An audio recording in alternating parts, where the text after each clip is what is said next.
I'm Clara, the one who jumped out of the family circus into the big city zoo after college. Sold pet products like they were going out of style and finally opened my own little spot, Clara's Critter Corner.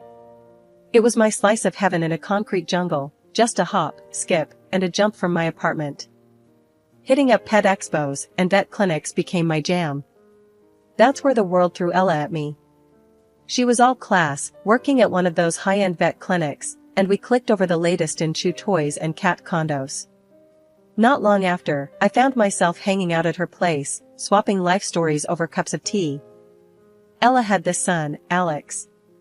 A vet, like her, but with this laid-back vibe that screamed I'd rather be at a beach than a clinic. He started showing up more, just passing by. Ella had this twinkle in her eye every time he did, and I wasn't clueless. But, honestly, the guy was easy on the eyes, and those little visits turned into coffee dates, which turned into dinner plans. We were a thing before I knew it. He was like a live wire, always moving, always shaking things up. Our first real outing felt more like a spontaneous adventure than a date. Coffee turned into a sprint through a sudden downpour, which somehow ended with us soaked to the bone, laughing in a diner booth at some hole-in-the-wall place. "Life's too short for sitting still, don't you think?" he'd say, eyes twinkling with that daredevil gleam of his. And I, who'd built a life around order and routine, found myself nodding along, caught up in his whirlwind. Our conversations were never dull. He'd toss ideas at me like fireworks, each one more vibrant and wild than the last. "Ever think about hosting a pet fashion show at your store?" he'd suggest out of the blue, and I'd laugh, not because it was absurd, but because with him, it somehow seemed possible. With Alex, I found myself stepping into a world where the unexpected was the norm, and I loved it. He challenged me, pushed me, made me see the world through a lens that was constantly shifting, constantly alive. It was exhilarating, the way he could shake up the mundane, turn the everyday into an adventure. And despite the chaos, or maybe because of it, I found myself drawn to him, to the storm that he was. It wasn't all roses, though. Alex had this way of life that was, let's just say, more laid back than mine. Friends, parties, the works. The guy knew everyone, and everyone knew him. It was a lot. But Ella, she had faith. Said we could reform him. Me? I had my doubts, but love's got a way of making you see the best in people. The thing about life is, it's unpredictable. One day you're selling dog leashes, the next you're sitting across from your boyfriend's mom, getting hit with the marriage talk. Yeah, that festive dinner at Ella's wasn't just about celebrating her legendary meatloaf. "So, what do you think about marriage, Clara?" Ella asked, pouring another round of her too-strong homemade wine. "The kind that sneaks up on you." I almost spat my drink. "Marriage? Ella, Alex, and I are just, figuring things out." Ella chuckled. "Figuring things out, huh? You've been figuring things out for 2 years now." Alex, who'd been suspiciously quiet, finally piped up. "Mom, give Clara a break. We're good, aren't we?" He flashed me that grin, the one that made my heart do somersaults even when I wanted to wring his neck. "We're something, all right," I muttered, giving him a look. Ella leaned in, her eyes all sparkly. "Clara, I'm not getting any younger. I want to see my boy settled. And I've seen how you two are together. You're good for each other." "Settled? Ella, your son is like a kite without a string on a windy day," I said, half joking, but dead serious. Alex laughed. "That's fair. But you're like the weight keeping me from flying off." "In a good way," he added quickly, seeing my eyebrow raise. Ella wasn't backing down. "Listen, I know Alex can be a bit much. But together, I know you can navigate through anything." I took a sip of my wine, buying time. "Ella, it's not about navigating. It's about him blowing cash on nonsense while I'm penny pinching to keep the business afloat. How's that gonna work in a marriage?" "Marriage is about teamwork, Clara. Sharing the load. And I know my son. He needs a strong partner. Someone like you," Ella said, her voice soft but firm. Alex reached for my hand. Clara, I know I can be a handful. But I'm serious about us. About making this work. We can figure out the finances together. I looked at him, really looked. Behind the charm and the carefree attitude, there was something else. A willingness, maybe even a need, to grow up. But could he? Could we? Alex, your version of financial planning is seeing how far you can stretch $1 at happy hour, I said, half smiling to take the sting out. Hey, I get 2 for 1. That's planning, he quipped, but his smile faded. I get it, Clara. I do. I need to do better. For us. Ella watched us, her expression hopeful. Think about it, Clara. You don't have to decide now. But I see something beautiful here. Something worth fighting for. The room was silent for a moment, the weight of her words hanging in the air. I took another sip of wine, feeling its warmth spread through me. Let's say we do this marriage thing. It's not gonna be easy, Alex. You need to step up. No more childish spending sprees. And Ella, no bailing him out. We're in this together, but we play by my rules. Financial responsibility isn't optional. Alex nodded. I hear you, Clara. I'm in. All in. Ella beamed. That's all I wanted to hear. We'll figure out the rest together. As I sat there, looking at the two of them, I couldn't help but feel a mix of excitement and sheer terror. Marrying into this family was going to be like jumping onto a moving train. But then again, life's about taking chances, right? And maybe, just maybe, this was a chance worth taking. So, I raised my glass to figuring it out together. Ella and Alex echoed the toast, their glasses clinking against mine. And just like that, my predictable life of pet supplies and quiet evenings alone got a whole lot more complicated. But as I looked into Alex's eyes, seeing the genuine promise of effort, I felt a flicker of hope. Maybe, with a lot of work and a little bit of luck, we could turn this unexpected proposal into something real. Something lasting. Life after tying the knot with Alex was a wild ride, kinda like being strapped into a roller coaster that you can't get off of. The dude worked his tail off at the clinic, I'll give him that. Money was coming in, sure, but it was flowing out just as fast.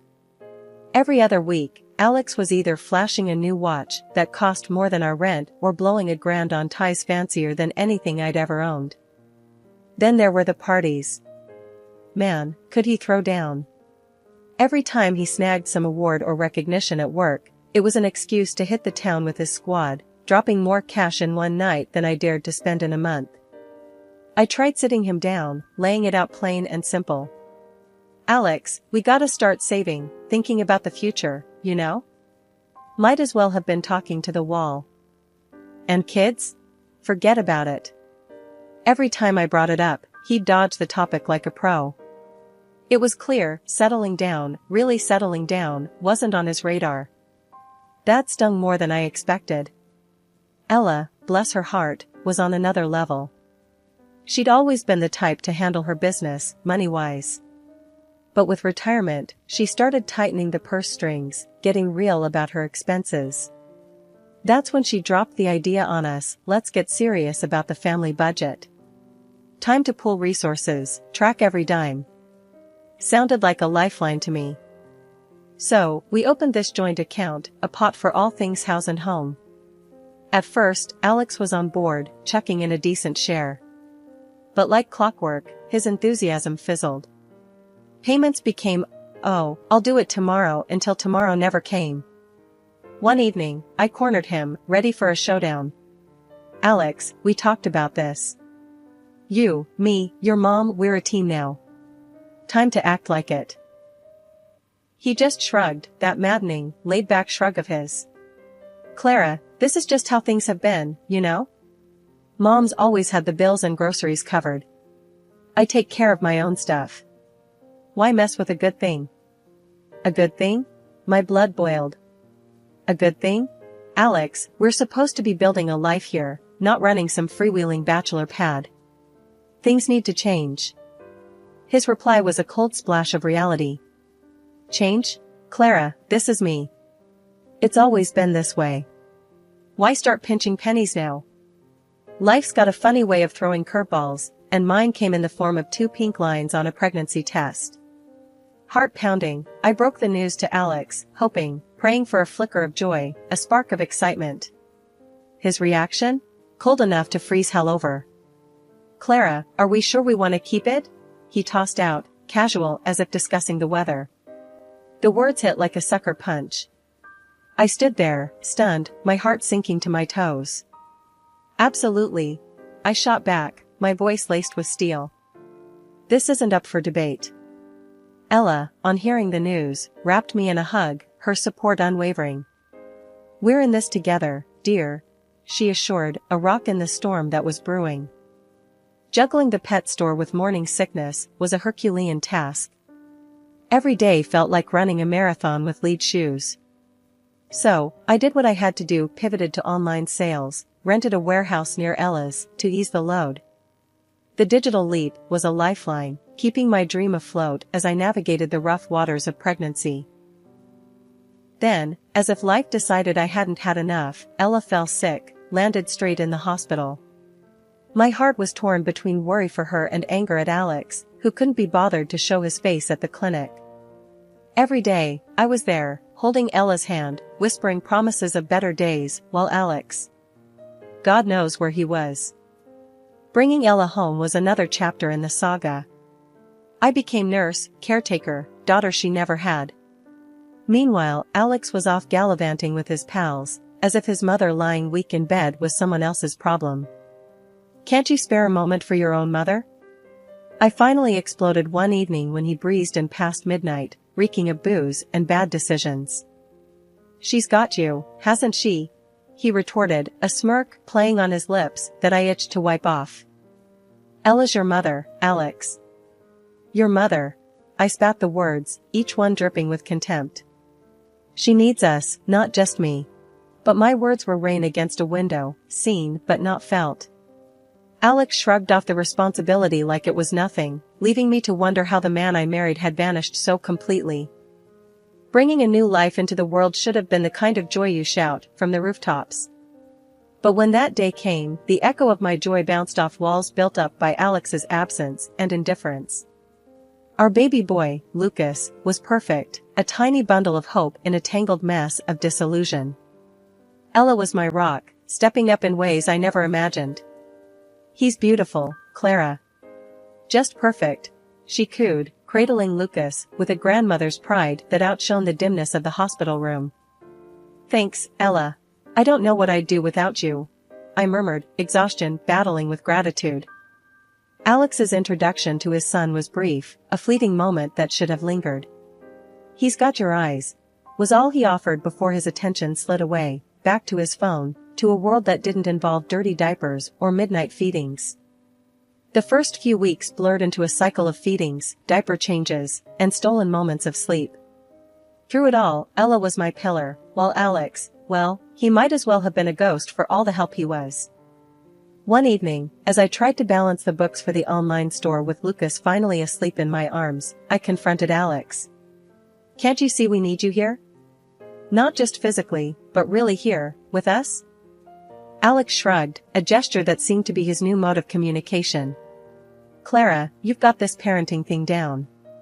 Besides, I'm not cut out for the baby stage.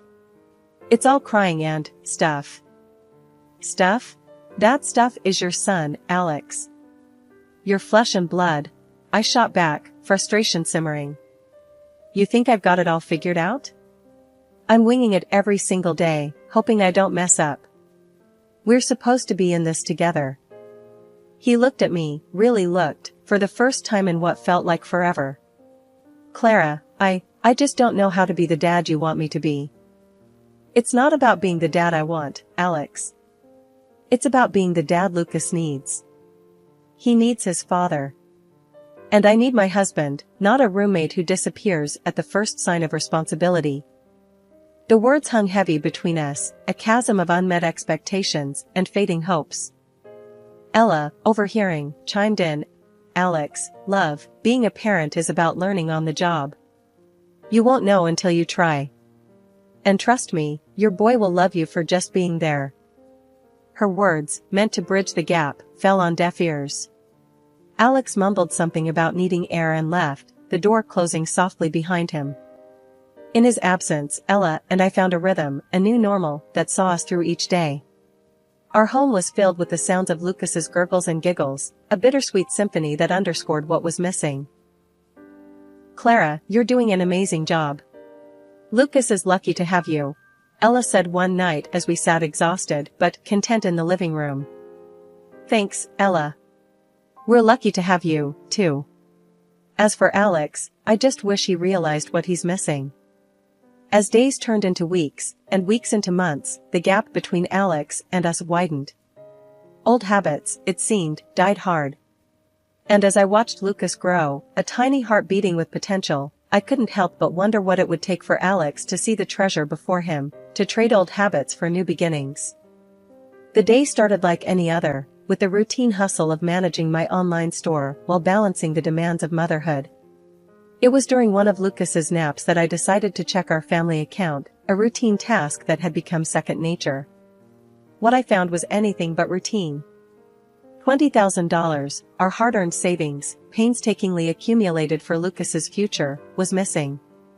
A cold sweat broke out as I frantically scrolled through the transaction history, my heart sinking with each click. The withdrawal was flagged just 2 days ago. Without a second thought, I grabbed my phone and dialed Alex. "Alex, we need to talk. Now." "It's about the bank account," I said, my voice trembling with barely contained anger. "What's up?" His casual tone was like a slap across my face. "Where's the $20,000, Alex? It's gone. Vanished. Please, tell me there's a good explanation for this," I pleaded, clinging to a shred of hope that there was a misunderstanding. There was a pause on the line, a hesitation that spoke volumes before he replied. "Look, Clara, it was a matter of life or death. I had to use it." "A matter of life or death?" "Alex, what could possibly—" I began, but he cut me off. "We'll talk when I get home, okay? Just, trust me," he said before hanging up. The hours until his return were agonizing, filled with worst-case scenarios and a growing sense of dread. When I finally heard the sound of a car pulling up, I rushed to the window, expecting an ambulance, a police car, anything that signaled a genuine emergency. Instead, I saw a sleek, new sports car gleaming in the driveway. Alex walked in with a swagger, the car keys twirling around his finger. "What do you think? Nice, right?"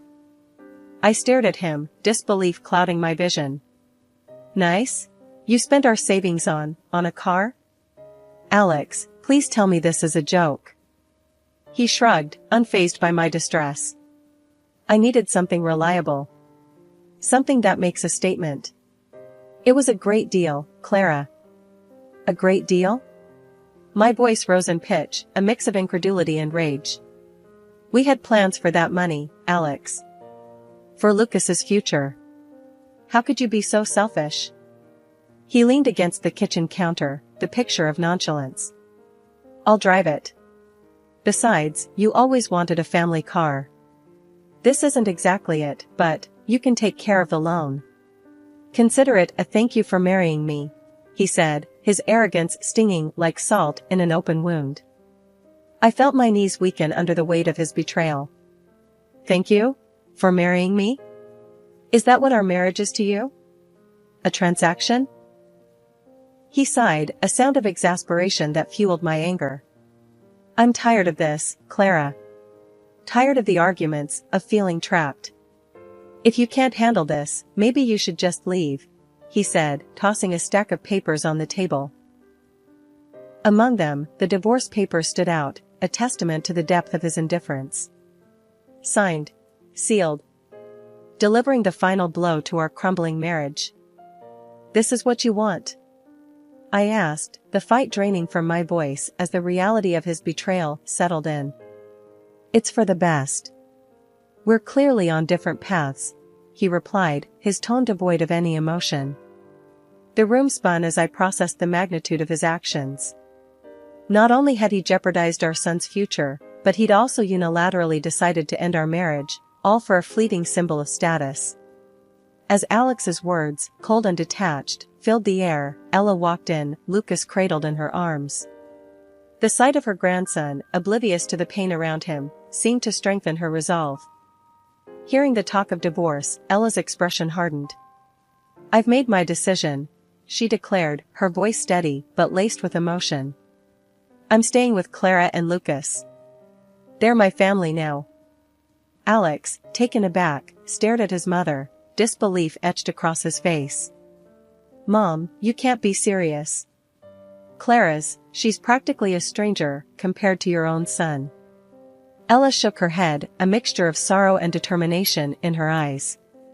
"Clara has shown more strength and commitment to this family than you ever have, Alex. I spoiled you, gave you everything, hoping it would fill the void your father left. But all it did was make you selfish, irresponsible." Turning to face Alex squarely, Ella's next words were a gut punch. "I'm ashamed of what you've become. I'm disowning you, Alex. And as for my will, I'm changing it. Clara and Lucas are my priority now." Alex's shock turned to anger, his voice rising in defense. "I'm your son, your blood. You're going to choose them over me?" Ella's response was unwavering. "Clara has proven herself more of a family to me than you have in years. It's time you learn to stand on your own, to understand the value of money and family." The finality in her voice brooked no argument. "Return the $20,000 you took from Clara, or I swear, we'll take legal action. You've crossed a line, and it's time you face the consequences." The room fell silent, the weight of Ella's words hanging heavily in the air. Alex, defeated and alone, collected his things in silence, the reality of his choices finally dawning on him. As he left, Ella turned to me, her eyes softening. "I'm so sorry, Clara. I never intended for things to turn out this way. But I promise you, Lucas and you are my family now. We'll get through this together."